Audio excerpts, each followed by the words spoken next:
Hey guys, what's up? This is Prokopis from EMP, and today I'm going to show you a very cool scale that's super easy to learn and can really spice up your sound. As usual, we're going to use SFS, so we're not going to be memorizing any boxes. That's good news for all of us who find dry memorization to be extremely boring. I mean, you always need to learn some information in order to achieve something new, but getting something concise and learning how to use it intelligently is very different from just brainlessly memorizing shapes and then trying to somehow make music with them. So the first thing I want to do is to thank you guys for embracing my system and responding so well to my SFS methods. That's because when I came up with this system around 2009-2010, I kind of wondered if I was strange for disliking box shapes for scales. I mean, my private students loved this new way, but I wasn't sure how other people would respond to SFS. But a few years later, when I started effectivemusicpractice.com, I was pleased to discover that so many of you feel exactly the same way. Some of you even discovered the same system on your own. I remember, I think it was Mike Pugh. Hey Mike, I just realized I don't know how to pronounce your last name, man. Sorry about that. Anyway, Mike sent me a PDF and his system for modes was almost identical to my SFS modes system. Mike is now a practice partner, so by supporting EMP, he's actually helping me make these videos and spread the word about this system. And since then, many of you reached out, either to show me your own fretboard systems or to tell me how excited you were to discover SFS.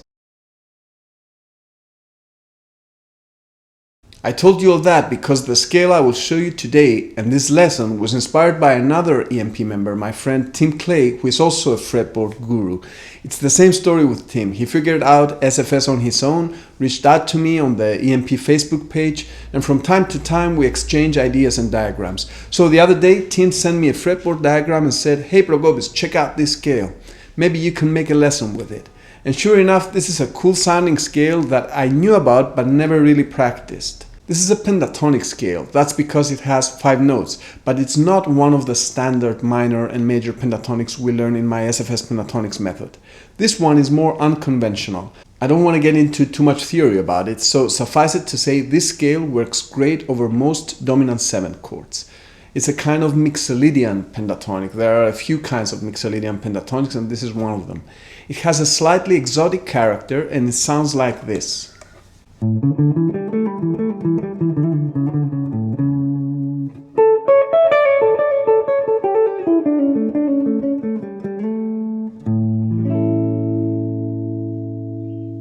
So whenever you see an A7 chord, for example, you can go to any A on the fretboard and apply the system I will show you. Now, this is just one of the ways you can play this, and it requires just 2 string fragments, so you can learn it almost instantly. Maybe in the future I will make some more lessons on it and use more string fragments like we do with the regular pentatonics. But just this simple system is enough to play a lot of nice music. So here it goes. I'll do this in the key of A. So this would work over an A7 chord or an A Mixolydian progression. You go to an A on the fretboard, for example, fret 5 on string 6, and place your 3rd finger there. This will be the 2nd note of SF1. So you actually have 2 available notes on this string, the A and the G 2 frets behind it. Then you go 1 fret up on the next string and play SF2, which looks like this.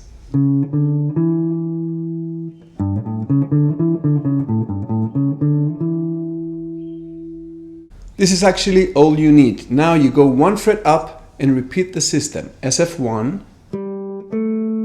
SF2.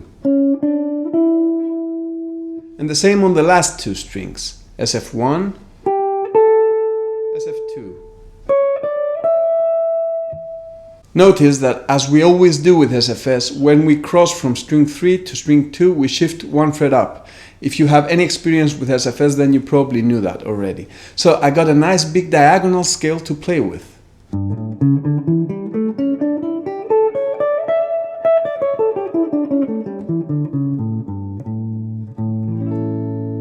And if I jump to the A on strings 4 or string 2 and start from there, I end up with the same scale.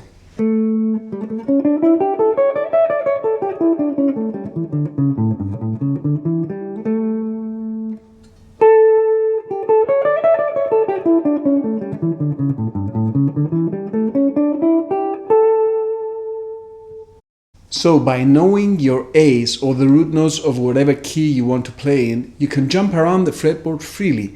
If you go to an A on strings 5, 3 or 1, you can still use the same system with some obvious adjustments.